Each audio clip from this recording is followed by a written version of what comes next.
From the Glenn Campbell Museum in downtown Nashville, it's our host, Keith Burns, with the stories behind the songs.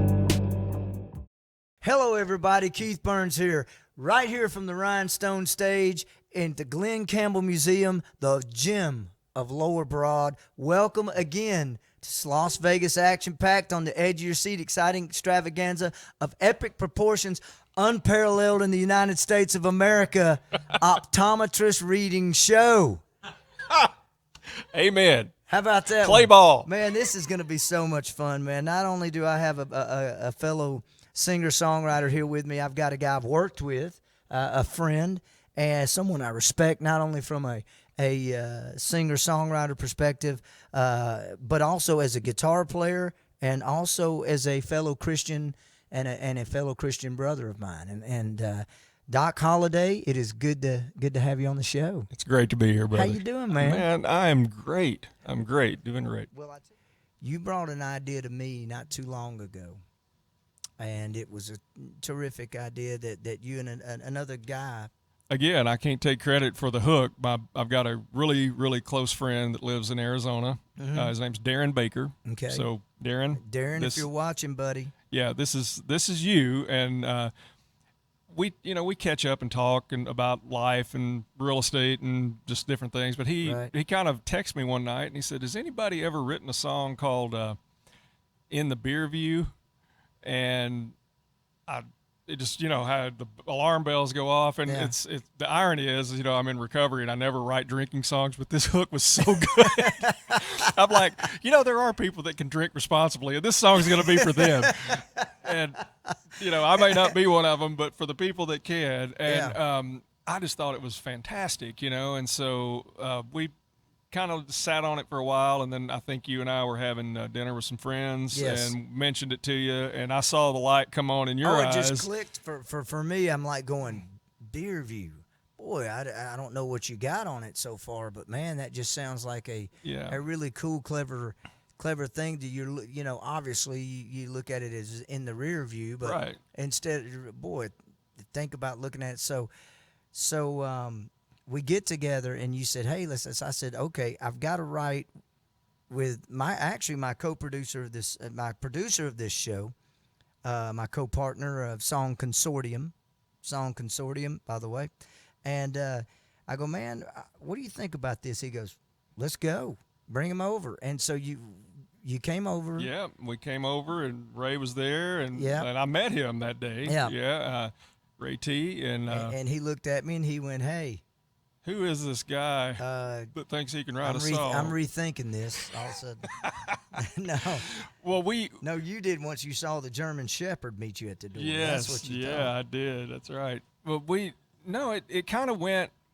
It's funny how things evolve, because I think, and I've talked with Darren about this after the fact, and I think he had a little bit more of a reflective idea for this, like seeing it through the beer view kind of thing, and which is great, also a great idea. But I think when we got a hold of it, we sort of went with the party crowd, kind of thing. Well, I think that was kind of what, that's kind of the whole point of co-writing. Right. Have somebody else, especially when you have something that you've been sitting on for a little while. Yeah. And you go, I know it's a good idea, right? Right. I mean, everybody knew it was a great hook. A great hook and a great idea. But if you're stuck on it, bring someone else into it. Maybe we can get it. Well, let's play. Let's play this for them. All right. Life can be good and life can be bad. Sometimes it's happy and sometimes it's sad. When it all gets too much and you've lost your direction, allow me to make this simple suggestion. Let's put it all in the beer view, a sandy beach or a bar stool, good time friends and a cold brew. Hey, hey, hey, it'll be alright. It doesn't matter what you've been through, just take another shot of Undo. Set them up for the whole crew and keep them coming all night, and put it in the beer view.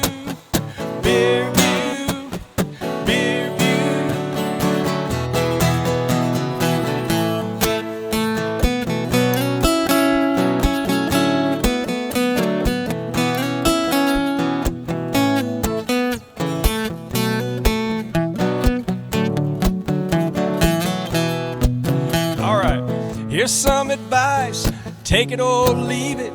It sure works for me, you better believe it. So let's fill them up and don't overthink it. Tap into the power of some positive drinking. Woo! Let's put it all in the beer view, a sandy beach or a bar stool, good time friends and a cold brew. Hey, hey, hey, it'll be alright. It doesn't matter what you've been through, just take another swig of undo. Light 'em up for the whole crew and keep 'em coming all night. And put it in the beer view, beer view, beer view. Take it up.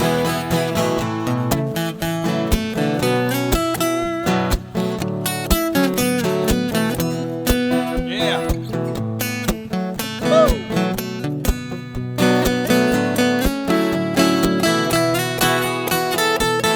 Doesn't matter what you've been through, just take another swig of undo. Set 'em up for the whole crew, yeah, and keep it coming all night. Put it in the beer view, beer view, the beer view. Put it in the beer view, beer view, beer view. One more. Let's put it in the beer view, beer view.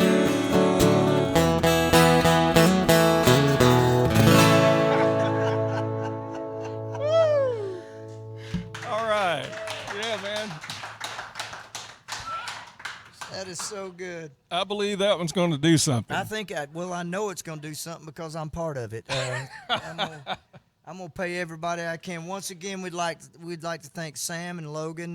Y'all give it up for our crew, our camera crew. KJ, Helen's not here, but KJ is, and let's face it, KJ. If it weren't for KJ, this place would not run here at the Rhinestone at the Glenn Campbell Museum. Is there anything else here, real quick, that we hadn't touched on? But we went to the Bluebird and saw just to see a show, and took. My future then mother-in-law, her name is Sandy, and we saw the Darlings were there, and they were doing some song about a hoedown or a square dance or something, and it was like, just a cute little song. Right. And I'm sitting there by my wife, and I said, what if I did this and that and with it and used your mom's name in it? And she was like, boy, do not do it. Don't do it. And so obviously, being the man that I am, I went home the next day and I wrote it in about 20 minutes, and I meant for it to be just a joke, Right. I mean, it was not meant to be serious, and it is a joke. It's not meant to be a serious song. But you wrote this by yourself? Wrote this by myself. Actually, at Staley's house. I was over there for whatever reason. Where was Staley? She, I don't know, out enjoying her Karen songwriting Staley, royalties. Karen Staley must be present to win. Yes, right.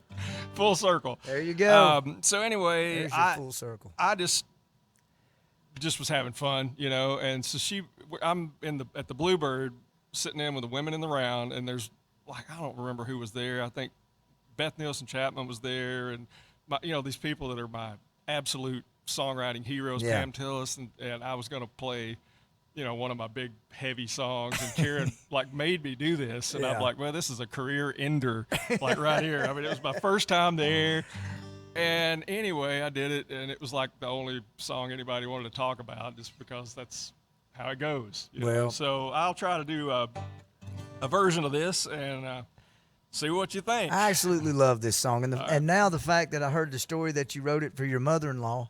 That even makes it. Yeah, Sandy. I adapted her name a little bit. It's Sandy Lou in the song, but cool. I don't know how much of a fan she is. I want to try to be sort of in tune. That helps. Yeah. All right, we'll give her a go.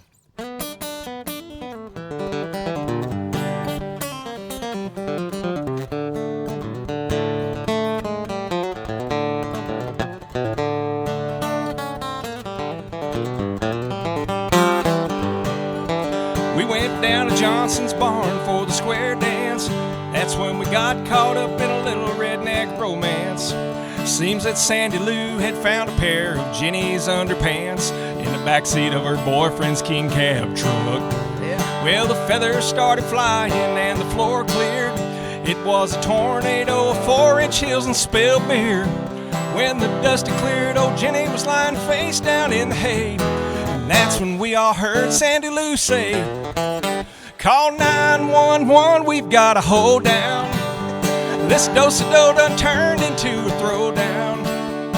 Does anybody else here want to go round? Call 911, we got a hold down." Well, we thought the show was over, but we thought wrong, 'cause that's when Cookie came in holding up a red thong.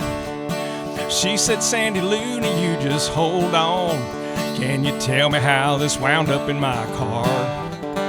My radiator hose had been leaking, so Bobby drove it to your boyfriend's shop last weekend. Looks like Jenny ain't the only one been creeping, and she landed a right hook on Sandy's chin. Call 911, we've got a hold down. This do-si-do done turned into a throwdown. Does anybody else here want to go round? Call 911, we've got a hold down." Everybody, call 911, we've got a hold down. This do-si-do done turned into a throwdown. Does anybody else here want to go around? I don't think so. Call 911, we've got a hold down. Call 911, we've got a hold down. Oh!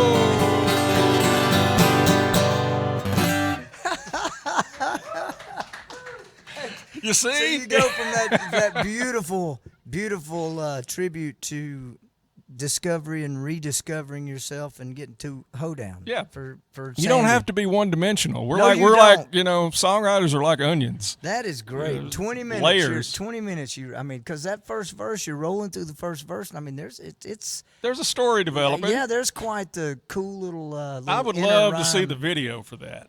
I would too. You know what I'm saying? I mean, that I would would just. like to see who would play Sandy Lou. I don't know. We'd have to. I mean, I think this would be a great song for like John Snyder, for Paisley. Well, or as a somebody matter like, of fact, let me say this, and I just let you know this before. And you pitched that to me, and I sent it to John, and John and his wife Alicia actually have that on hold for when they go back in and cut. Hey, They man. actually do, and I could hear John Snyder sing it. I mean, Dukes of Hazzard. They probably know the people that would act in that video pretty Oh well. yeah, I can pretty much Yeah. say Mindy Robinson out in Las Vegas, who's in their movie Perfect. Stand on It. That'd she be would perfect. She would be the hoedown. That would be great. I'm sure she appreciates that. No, trust me. No. Trust me when I say this. When you get these, let me ask you this about the songs, because sometimes with myself and with different songwriters, but when you are writing these songs, when you come up with the hook, first of all, do you come up with the hook most of the times first, or do you have a melody most of the time? I think I'm going to be kind of like everybody else on that and say it's both. Yeah. It really just depends. I used to sit around and just try to think of hooks all the time and just write down, good ideas. Right.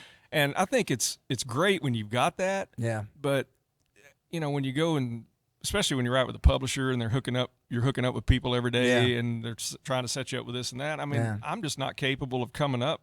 It's hard to find a hit hook, like a really great. You can find good hooks and decent hooks, but to find a great hook that's going to rise above 1,000 other songs that they're listening to for that record, I mean, it's hard to do, and there's different ways too, different hooks that you're sitting there playing the song before, and you're talking about a very deep situation, and the hook's fantastic. Then you turn around and you write it, and you set. And as funny as that is, you set it up just as good.